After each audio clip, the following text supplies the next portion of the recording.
Hi YouTube, BitHead85 here, and I'm going to talk about where I was on 9/11. I was in class. This was my junior year, beginning of my junior year, as it was September, and a freezer divided the two sides of the room, but there was a walkway where the freezer ended up on both sides, so that you could move around the kitchen and get wherever you needed to go. On one side, this side, there were tables, mixing equipment, different things like that, bowls, spoons, silver. And on the other side was the oven, the sink, where you would do the dishes, and many other things, the freezer and everything like that. Well, that morning I finished some canapes, which is, canapes, just think of it as like bread, and like you spread a cream cheese inside, and you roll it up like a coin. You put it in plastic, toss it in the freezer, and then a few hours later, after it hardens, you take it out, unwrap it, and you slice it to look like little quarters, like coins, like that, with the cream cheese inside. Well, I just finished rolling them up and putting them in some cellophane, and tossed it in the freezer. And I look around and I noticed that I'm the only one on that side of the room. So I go to the other side where the radio is. Anybody whoever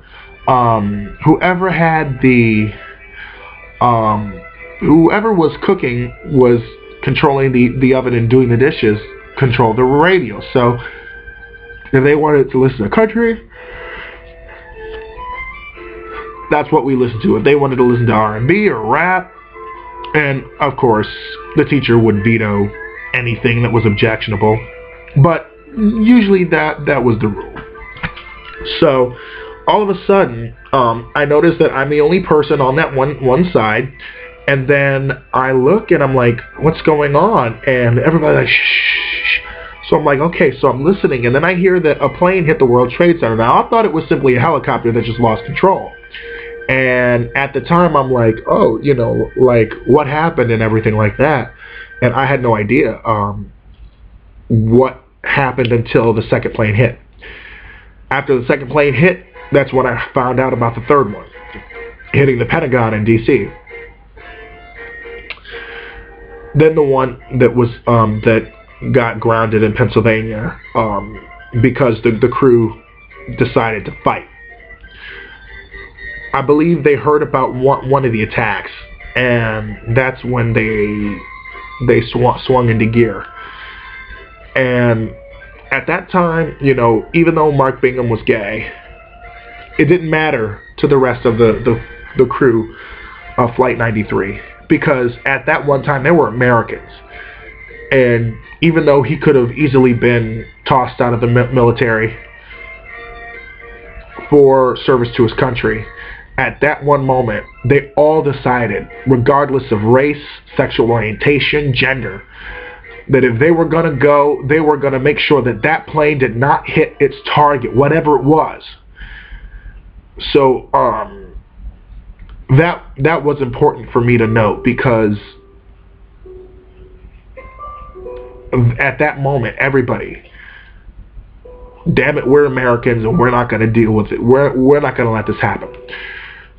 So I go through the day in a tailspin like crazy, blind patriotism all over the place. And then I decided to discover, to actually study what's written in the Quran and the Hadith about Muhammad, and my independent study has led me to an opinion of Islam as the founder practiced it. And while there are wonderful people out there who practice their religion in a peaceful way, Muhammad, I don't believe, was one of those individuals. People may take issue with that, but that was what I've concluded independently from reading about his life and reading many things. Jesus, on the other hand, he was not of that character. However, I have to say that I do not place Islamofascism or Christofascism one above the other, because they're both dangerous.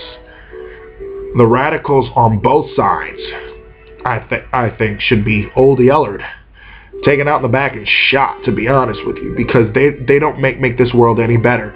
They contribute to things like 9/11. They contribute to things like the assassination in Libya. They contribute to things like that destabilize our region and force our countries to go to war against each other, or even, with George Bush. I'm doing it for America.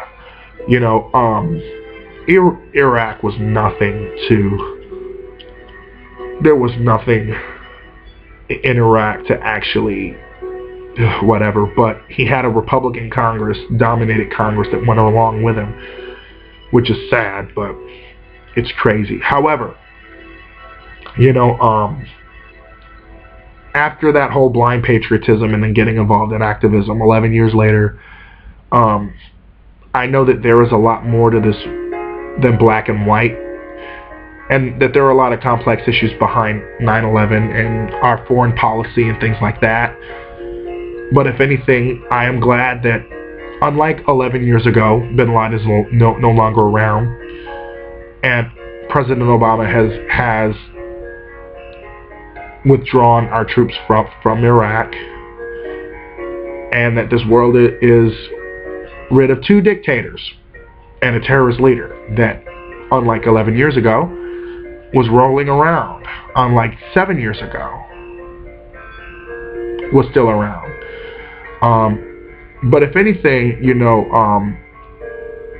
no matter what, people will always remember where they were on this day, just like they remember where they were when Kennedy was shot, when Reagan was shot, when Lenin was killed, when Pearl Harbor was bombed.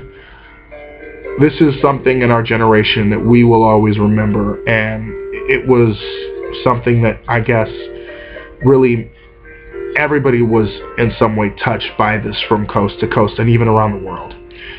So if anything, I am hoping that together, regardless of religion, whether they practice a religion or practice no religion at all, that 9/11 will have sought, and the memory of it will seek to unite people. And I also hear that relief promised from 9/11 has not yet occurred. It was promised last year or two years ago, and they have not received it. I'm hoping that those who have been affected during 9/11 will receive, especially those first responders, will receive their due. Will receive the money that is due to them, because they rushed in when people ran away. So if anything, YouTube, I hope that if you like, please share a response to this. Where were you on 9/11? Have a great day, YouTube.